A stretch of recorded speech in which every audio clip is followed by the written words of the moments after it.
Be upon him said, respect the religious scholar because they are vicegerent of the Prophet in the other words.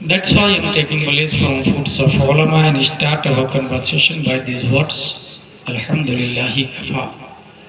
Wassalatu wassalamu ala Muhammadin nabiyyikal mustawa.